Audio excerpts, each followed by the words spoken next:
La carta del apóstol Pablo a los Gálatas, capítulo 1.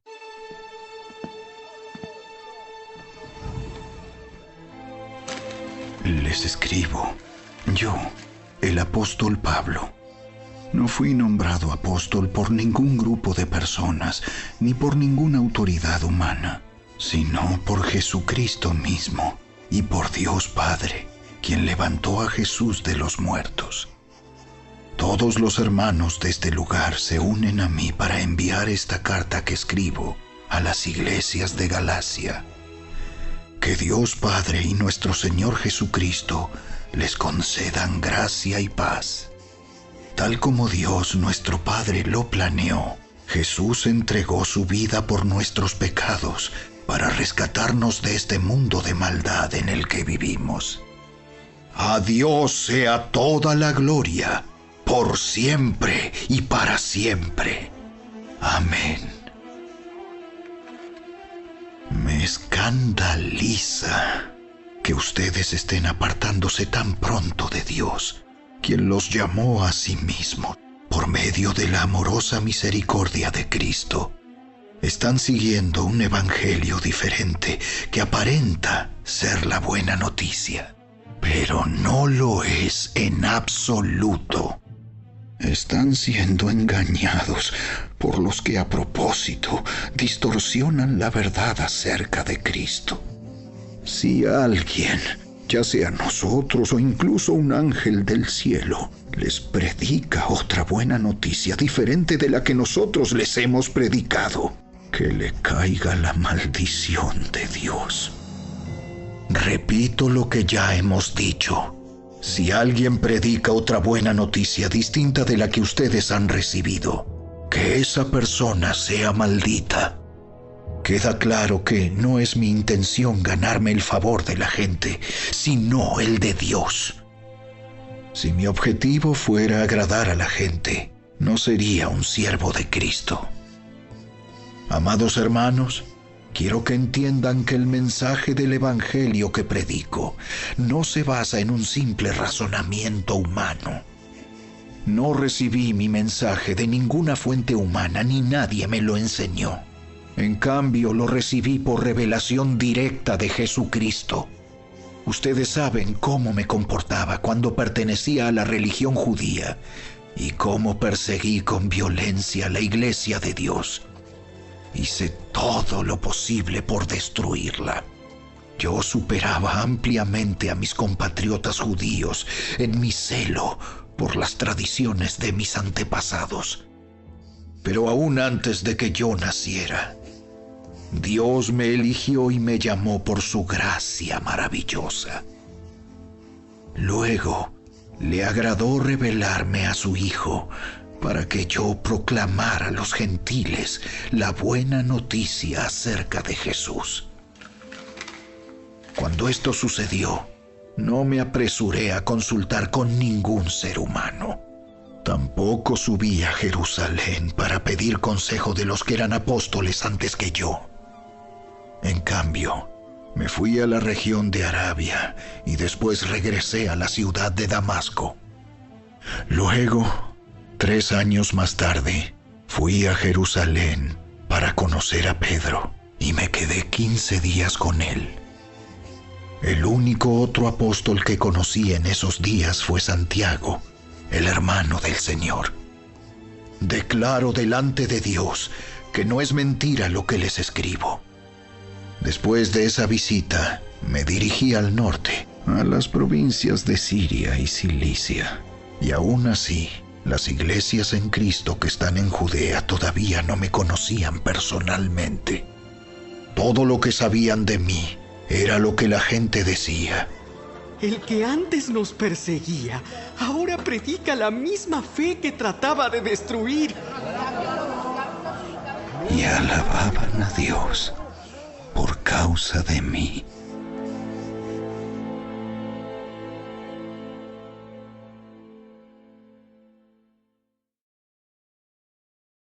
Capítulo 2.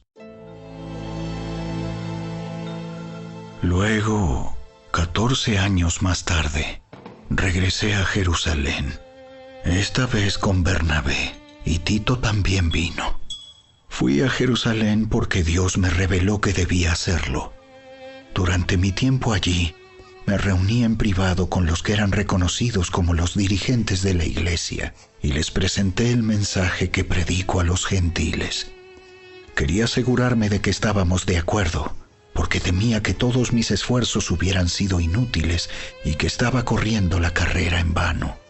Sin embargo, ellos me respaldaron y ni siquiera exigieron que mi compañero Tito se circuncidara, a pesar de que era griego.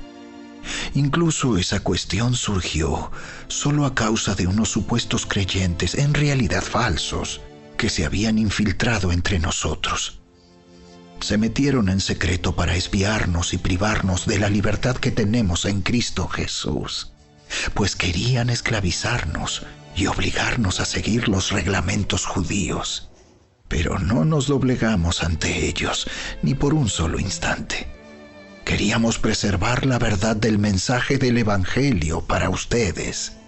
Los líderes de la iglesia no tenían nada que agregar a lo que yo predicaba. Dicho sea de paso, su fama de grandes líderes a mí no me afectó para nada, porque Dios no tiene favoritos. Al contrario, ellos comprendieron que Dios me había dado la responsabilidad de predicar el Evangelio a los gentiles, tal como le había dado a Pedro la responsabilidad de predicar a los judíos. Pues el mismo Dios que actuaba por medio de Pedro, apóstol a los judíos, también actuaba por medio de mí, apóstol a los gentiles. De hecho, Santiago, Pedro y Juan, quienes eran considerados pilares de la iglesia, reconocieron el don que Dios me había dado y nos aceptaron a Bernabé y a mí como sus colegas. Nos animaron a seguir predicando a los gentiles mientras ellos continuaban su tarea con los judíos.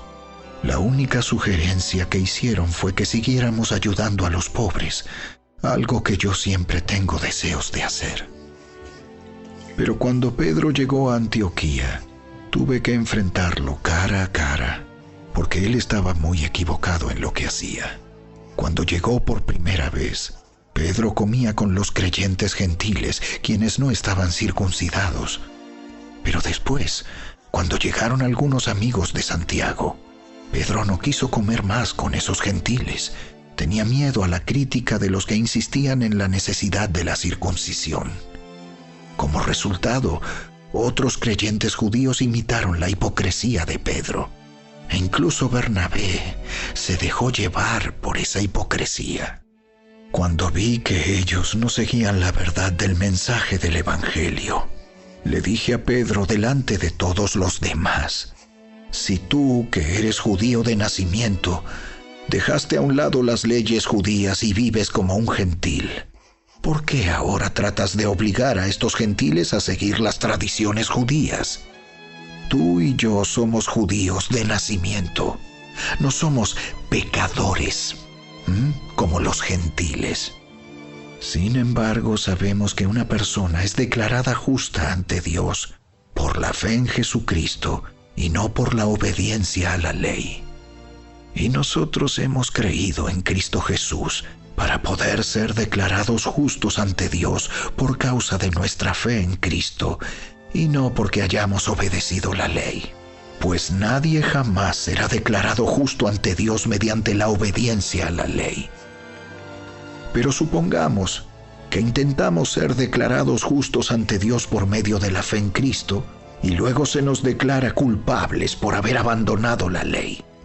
¿Acaso esto quiere decir que Cristo nos ha llevado al pecado? Por supuesto que no.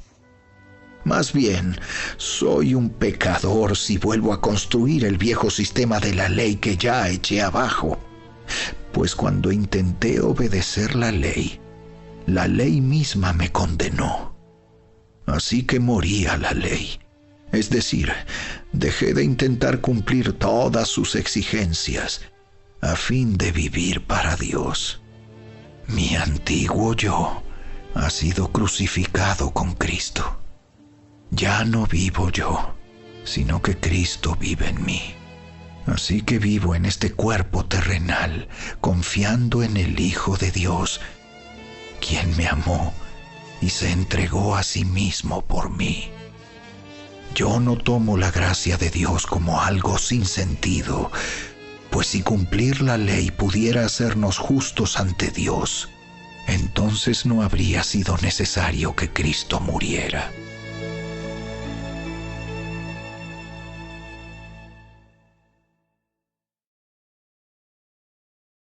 Capítulo 3. ¡Ay, Gálatas tontos! ¿Quién los ha hechizado? Pues el significado de la muerte de Jesucristo se les explicó con tanta claridad, como si lo hubieran visto morir en la cruz. Déjenme hacerles una pregunta. ¿Recibieron al Espíritu Santo por obedecer la ley de Moisés? ¡Claro que no! Recibieron al Espíritu porque creyeron el mensaje que escucharon acerca de Cristo. ¿Será posible que sean tan tontos después de haber comenzado su nueva vida en el Espíritu? ¿Por qué ahora tratan de ser perfectos mediante sus propios esfuerzos? ¿Acaso han pasado por tantas experiencias en vano? No puede ser que no les hayan servido para nada. Vuelvo a preguntarles, ¿acaso Dios les da al Espíritu Santo y hace milagros entre ustedes porque obedecen la ley? Por supuesto que no. Es porque creen el mensaje que oyeron acerca de Cristo. Del mismo modo, Abraham le creyó a Dios y Dios lo consideró justo debido a su fe. Así que los verdaderos hijos de Abraham son los que ponen su fe en Dios. Es más, las Escrituras previeron este tiempo en el que Dios declararía justos a los gentiles por causa de su fe. Dios anunció esa buena noticia a Abraham hace tiempo, cuando le dijo: Todas las naciones serán bendecidas por medio de ti. Así que todos los que ponen su fe en Cristo participan de la misma bendición que recibió Abraham por causa de su fe. Sin embargo, los que dependen de la ley para hacerse justos ante Dios están bajo la maldición de Dios. Porque las Escrituras dicen: maldito es todo el que no cumple ni obedece cada uno de los mandatos que están escritos en el libro de la ley de Dios. Queda claro, entonces, que nadie puede hacerse justo ante Dios por tratar de cumplir la ley, ya que las Escrituras dicen: es por medio de la fe que el justo tiene vida. El camino de la fe es muy diferente del camino de la ley, que dice: es mediante la obediencia a la ley que una persona tiene vida. Pero Cristo nos ha rescatado de la maldición dictada en la ley. Cuando fue colgado en la cruz, cargó sobre sí la maldición de nuestras fechorías. Pues está escrito: maldito todo el que es colgado en un madero.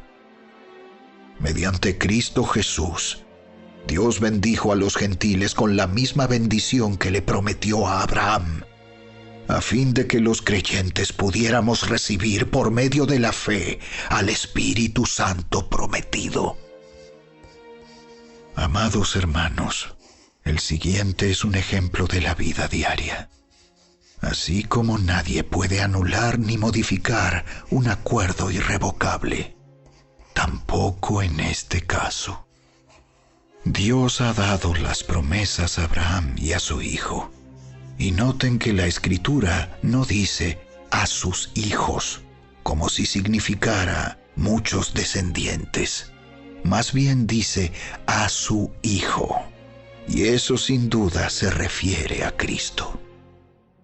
Lo que trato de decir es lo siguiente: el acuerdo que Dios hizo con Abraham no podía anularse 430 años más tarde, cuando Dios le dio la ley a Moisés, porque Dios estaría rompiendo su promesa Pues si fuera posible recibir la herencia por cumplir la ley, entonces esa herencia ya no sería el resultado de aceptar la promesa de Dios. Pero Dios, por su gracia, se la concedió a Abraham mediante una promesa. Entonces, ¿para qué se entregó la ley? Fue añadida a la promesa para mostrarle a la gente sus pecados. Pero la intención era que la ley durara solo hasta la llegada del Hijo prometido. Por medio de ángeles, Dios entregó su ley a Moisés, quien hizo de mediador entre Dios y el pueblo. Ahora bien, un mediador es de ayuda si dos o más partes tienen que llegar a un acuerdo. Pero Dios, quien es uno solo, no usó ningún mediador cuando le dio la promesa a Abraham. ¿Hay algún conflicto entonces entre la ley de Dios y las promesas de Dios? De ninguna manera. Si la ley pudiera darnos vida nueva, nosotros podríamos hacernos justos ante Dios por obedecerla. Pero las Escrituras declaran que todos somos prisioneros del pecado. Así que recibimos la promesa de libertad que Dios hizo únicamente por creer en Jesucristo. Antes de que se nos abriera el camino de la fe en Cristo, estábamos vigilados por la ley. Nos mantuvo en custodia protectora, por así decirlo, hasta que fuera revelado el camino de la fe. Dicho de otra manera, la ley fue nuestra tutora hasta que vino Cristo. Nos protegió hasta que se nos declarara justos ante Dios por medio de la fe. Y ahora que ha llegado el camino de la fe, ya no necesitamos que la ley sea nuestra tutora, pues todos ustedes son hijos de Dios por la fe en Cristo Jesús. Y todos los que fueron unidos a Cristo en el bautismo se han puesto a Cristo como si se pusieran ropa nueva. Ya no hay judío ni gentil, esclavo ni libre, hombre ni mujer, porque todos ustedes son uno en Cristo Jesús. Y ahora que pertenecen a Cristo, son verdaderos hijos de Abraham, son sus herederos, y la promesa de Dios a Abraham les pertenece a ustedes.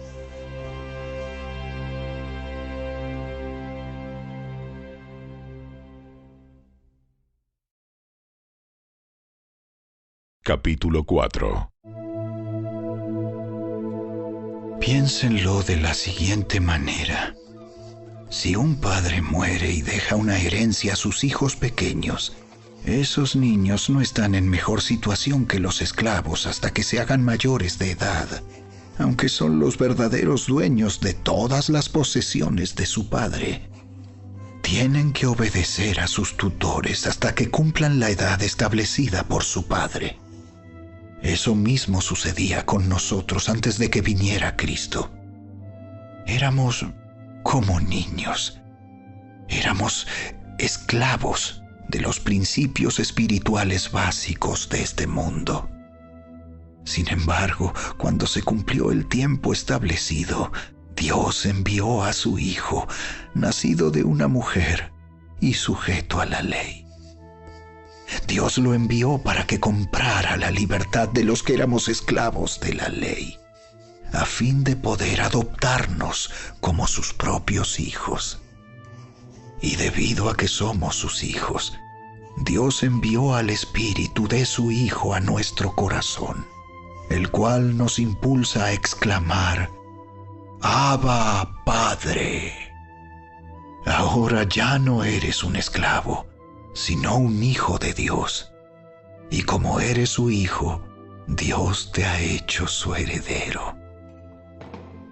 Antes de conocer a Dios, ustedes los gentiles eran esclavos de los llamados dioses que ni siquiera existen. Así que ahora que conocen a Dios, o mejor dicho, ahora que Dios los conoce a ustedes, ¿Por qué quieren retroceder y convertirse otra vez en esclavos de los débiles e inútiles principios espirituales de este mundo? Pretenden ganarse el favor de Dios al cumplir con ciertos días o meses, estaciones o años. Temo por ustedes. Quizá todo el arduo trabajo que hice entre ustedes fue en vano. Amados hermanos, les ruego que vivan como yo, libres de esas cosas. Pues yo llegué a ser como ustedes, los gentiles, libre de esas leyes. Ustedes no me trataron mal cuando les prediqué por primera vez. Sin duda, recordarán que yo estaba enfermo la primera vez que les llevé la buena noticia. Aunque mi condición los tentaba a no aceptarme, ustedes no me despreciaron ni me rechazaron. Todo lo contrario, me recibieron y me cuidaron como si yo fuera un ángel de Dios o incluso el mismo Cristo Jesús. ¿Dónde ha ido a parar el espíritu de alegría y de gratitud que antes tenían? Estoy seguro de que ustedes se hubieran arrancado los propios ojos para dármelos de haber sido posible. ¿Acaso ahora me volví su enemigo porque les digo la verdad? Esos falsos maestros están muy ansiosos de ganarse el favor de ustedes, pero sus intenciones no son nada buenas. Lo que quieren es aislarlos de mí para que ustedes solo les presten atención a ellos.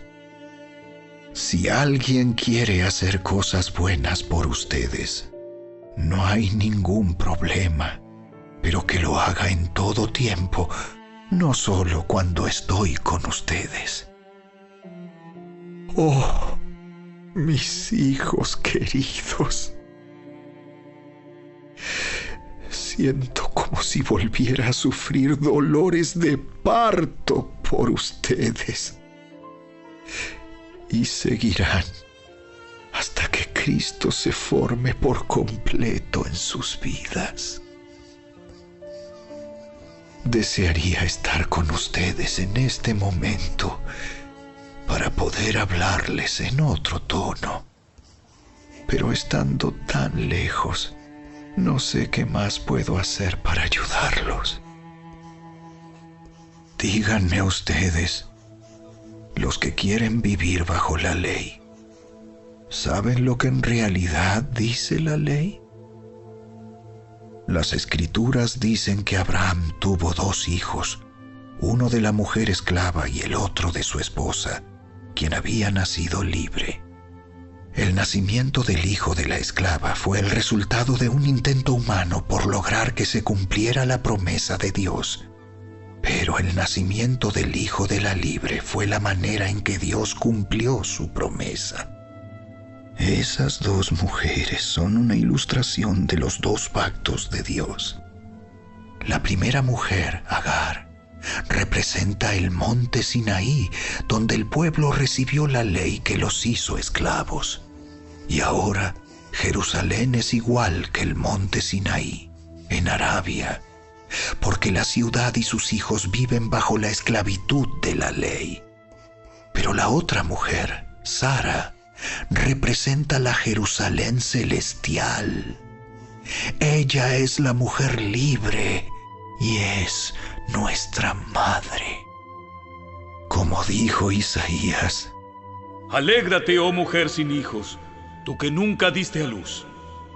Ponte a gritar de alegría, tú que nunca tuviste dolores de parto, pues la mujer desolada ahora tiene más hijos que la que vive con su esposo. Y ustedes, amados hermanos, son hijos de la promesa igual que Isaac, pero ahora son perseguidos por los que quieren que cumplan la ley, tal como Ismael, el hijo que nació del esfuerzo humano, persiguió a Isaac. el Hijo que nació por el poder del Espíritu. Pero ¿qué dicen las Escrituras al respecto? Echa fuera a la esclava y a su hijo, porque el hijo de la mujer esclava no compartirá la herencia del hijo de la mujer libre. Así que, amados hermanos, no somos hijos de la mujer esclava, somos hijos de la mujer libre.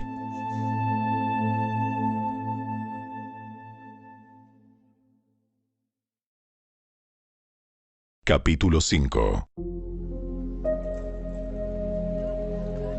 Por lo tanto, Cristo en verdad nos ha libertado. Ahora asegúrense de permanecer libres y no se esclavicen de nuevo a la ley. Presten atención. Yo, Pablo, les digo lo siguiente. Si dependen de la circuncisión para hacerse justos ante Dios, entonces Cristo no les servirá de nada. Lo repito, si pretenden lograr el favor de Dios mediante la circuncisión, entonces están obligados a obedecer cada una de las ordenanzas de la ley de Moisés. Pues si ustedes pretenden hacerse justos ante Dios por cumplir la ley, han quedado separados de Cristo. Han caído de la gracia de Dios. Sin embargo, los que vivimos por el Espíritu esperamos con anhelo recibir por la fe la justicia que Dios nos ha prometido. Pues una vez que depositamos nuestra fe en Cristo Jesús, de nada sirve estar o no circuncidado. Lo importante es la fe que se expresa por medio del amor. Ustedes corrían muy bien la carrera. ¿Quién les impidió seguir la verdad? Seguro que no fue Dios, porque Él es quien los llamó a ser libres. Esa falsa enseñanza es como un poquito de levadura que impregna toda la masa. Confío en que el Señor los guardará de creer falsas enseñanzas. Dios juzgará a la persona que los está confundiendo, sea quien fuere. Amados hermanos, si yo todavía predicara que ustedes deben circuncidarse, como algunos dicen que hago, ¿por qué entonces aún se me persigue? Si ya no predicara que la salvación es por medio de la cruz de Cristo, nadie se ofendería. Cómo me gustaría que esos perturbadores que quieren mutilarlos a ustedes mediante la circuncisión se mutilaran ellos mismos. Pues ustedes, mis hermanos, han sido llamados a vivir en libertad. Pero no usen esa libertad para satisfacer los deseos de la naturaleza pecaminosa. Al contrario, usen la libertad para servirse unos a otros por amor. Pues toda la ley puede resumirse en un solo mandato: ama a tu prójimo como a ti mismo. Pero si están siempre mordiéndose y devorándose unos a otros, tengan cuidado. Corren peligro de destruirse unos a otros.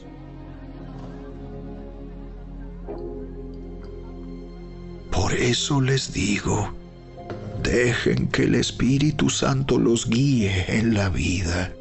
Entonces no se dejarán llevar por los impulsos de la naturaleza pecaminosa. La naturaleza pecaminosa desea hacer el mal, que es precisamente lo contrario de lo que quiere el Espíritu. Y el Espíritu nos da deseos que se oponen a lo que desea la naturaleza pecaminosa. Estas dos fuerzas luchan constantemente entre sí. Entonces ustedes no son libres para llevar a cabo sus buenas intenciones. Pero cuando el Espíritu los guía, ya no están obligados a cumplir la ley de Moisés. Cuando ustedes siguen los deseos de la naturaleza pecaminosa, los resultados son más que claros. Inmoralidad sexual, impureza, pasiones sensuales, idolatría, hechicería, hostilidad, peleas, celos, arrebatos de furia, ambición egoísta, discordias, divisiones, envidia, borracheras, fiestas desenfrenadas y otros pecados parecidos. Permítanme repetirles lo que les dije antes. Cualquiera que lleve esa clase de vida no heredará el reino de Dios. En cambio, la clase de fruto que el Espíritu Santo produce en nuestra vida es amor, alegría, paz, paciencia, gentileza, bondad, fidelidad, humildad y control propio.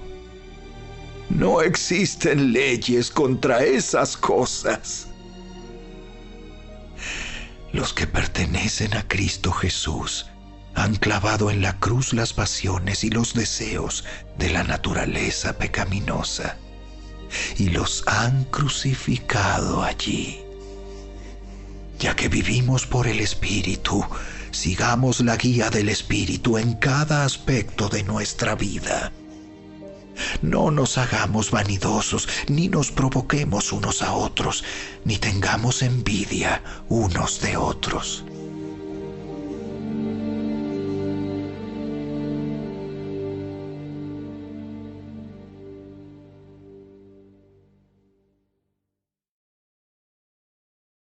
Capítulo 6. Amados hermanos, si otro creyente está dominado por algún pecado, ustedes, que son espirituales, deberían ayudarlo a volver al camino recto con ternura y humildad. Y tengan mucho cuidado de no caer ustedes en la misma tentación.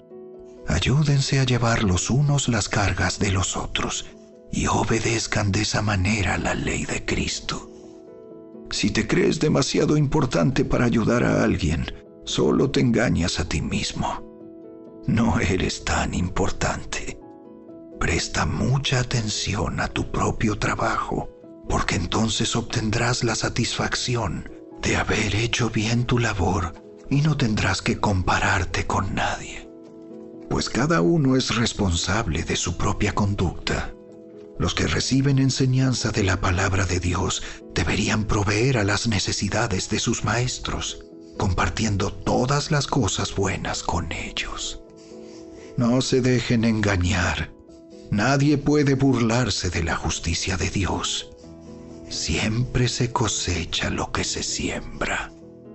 Los que viven solo para satisfacer los deseos de su propia naturaleza pecaminosa cosecharán de esa naturaleza destrucción y muerte. Pero los que viven para agradar al Espíritu, del Espíritu, cosecharán vida eterna. Así que no nos cansemos de hacer el bien.